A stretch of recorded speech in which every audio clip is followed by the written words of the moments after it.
Originaire du Brésil, le Cabientia thiemberi est une espèce de la famille des cactacées peu répandue en collection. À l'origine, les cactacées étaient de simples buissons, et cette espèce nous présente l'évolution intermédiaire entre un buisson et une cactacée globuleuse. Exemple, les Echinocactus grusoni, avec des images exceptionnelles que peu de personnes ont pu admirer. Nous allons suivre quelques péripéties de cette espèce en collection. La voici en Martinique dans la collection de mon ami Jean-Claude Nouguier. Elle est âgée de plus de 40 ans. Elle est adulte et elle ressemble très peu aux quelques sujets que l'on peut voir en Europe. Et pour les collectionneurs de cactacées, cette image est aussi très surprenante. Elle souligne l'évolution de la famille des cactacées. Elle se présente avec des tiges légèrement charnues, pouvant atteindre sur sa base plus ou moins 10 cm de diamètre, avec des aréoles munies d'aiguillons. Mais surtout, pour une cactacée, voici cette espèce encore avec des feuilles. Ces feuilles sont très charnues et elles n'existent pas sur les cactacées globuleuses. Et Jean-Claude Nouguier nous présente les boutons de fleurs de cette espèce. Et quand ces boutons s'épanouissent, ils donnent de superbes fleurs. Et pour tout biologiste qui analyse et classe les plantes par famille, il n'y a pas d'erreur, c'est bien une fleur de cactacée. Mais surtout, ce qui va souligner et confirmer l'identification de cette espèce dans la famille des cactacées, ce sont les fruits. Ils apparaissent au sommet des aiguillons des aréoles, ils se présentent en petites tiges, et quand la fleur s'est desséchée, elle tombe, et le sommet de chaque fruit longiligne nous en montre les traces. Et en Martinique, chez Jean-Claude Nouguier, cette espèce lui développe beaucoup de fleurs avec beaucoup de fruits, ce qui doit donner dans la nature l'apparence de buissons très florifères. Et les oiseaux ne s'y sont pas trompés, c'est sur cette espèce qu'ils ont fait leur nid. Ils comptent sur la défense des aiguillons pour protéger leurs oisillons. Mais avant de quitter la Martinique et de remercier Jean-Claude Nouguier de ces images, celle-ci nous présente une jeune tige de Cabientia zentneri. Mais la voici comme elle se présente en Europe en jeune sujet.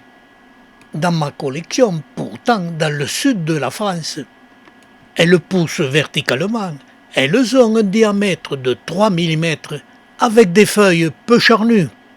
Mais l'on cultive cette espèce pour la seule raison que c'est un excellent porte-greffe pour greffer les semis de nains, ce qui permet de multiplier les espèces rares se développant lentement.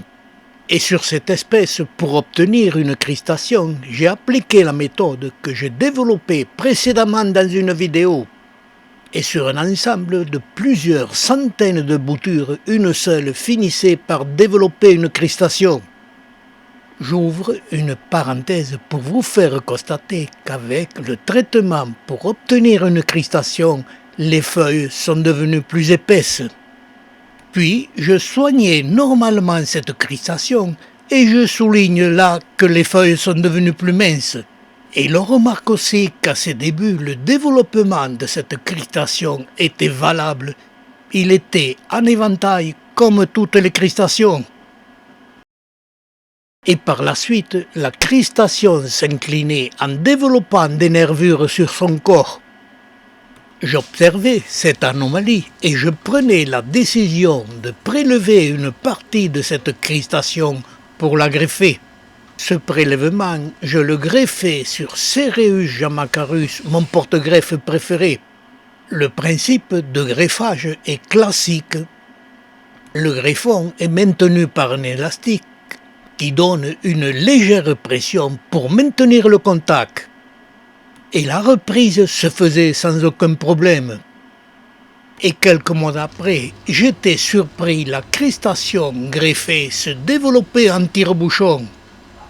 Cette cristation en tire-bouchon de cette espèce est peu spectaculaire. et par la suite elle pose de très gros problèmes. Car sans cesse il m'a fallu supprimer des rejets qui reprenaient leur forme normale, aux dépens de la forme cristée.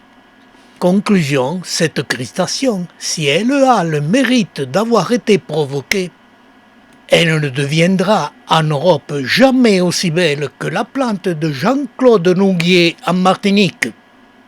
Et en Europe, elle ne pourra jamais fleurir.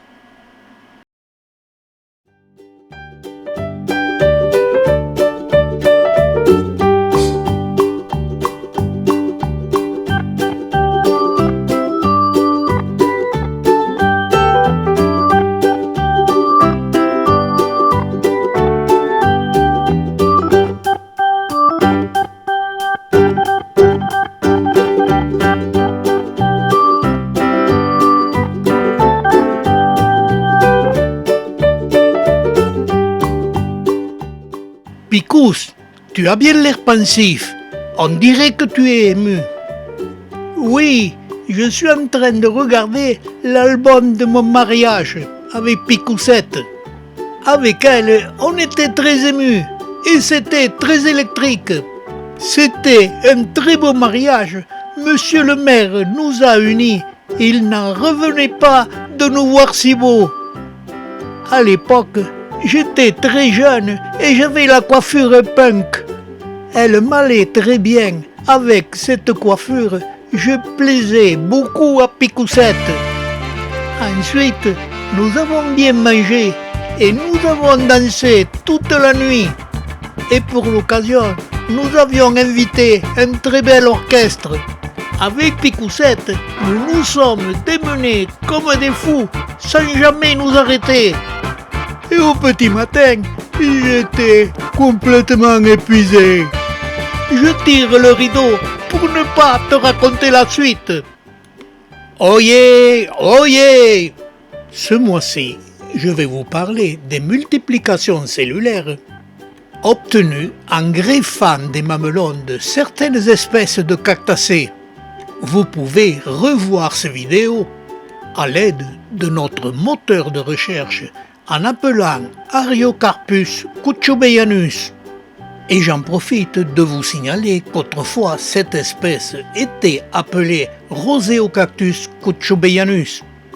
Il y a aussi dans notre cloud la même multiplication cellulaire à partir de mamelons sur l'Ariocarpus agavoide, appelé autrefois Neogomesia agavoide.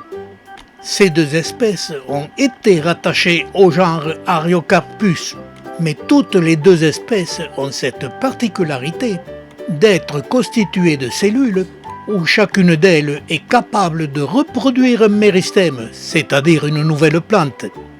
Et j'en profite pour vous signaler que peu d'espèces ont cette particularité, où chaque cellule possède son méristème, et l'on peut obtenir une plante soit en greffant un amas de cellules, elles peuvent aussi se multiplier en laboratoire en support stérile et nutritif.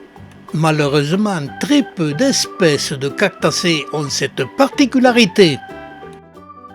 Il y a 3 options pour participer à cette aventure. La première, nous contacter et vous recevrez tous les mois une vidéo sur les plantes succulentes accompagnée des aventures de Picous. La deuxième, pour recevoir gratuitement notre cloud au complet, celui-ci appelé l'Arche de Noé des images des plantes succulentes. Il vous suffit de nous envoyer annuellement 20 photos sur les plantes succulentes. La troisième, pour que vive notre association, payez une cotisation de 20 € par an, par chèque libellé à fax, que vous soyez amateur de plantes succulentes, des champignons ou de la flore de France, rejoignez-nous. Et vous pouvez choisir l'une ou l'autre de ces 3 options.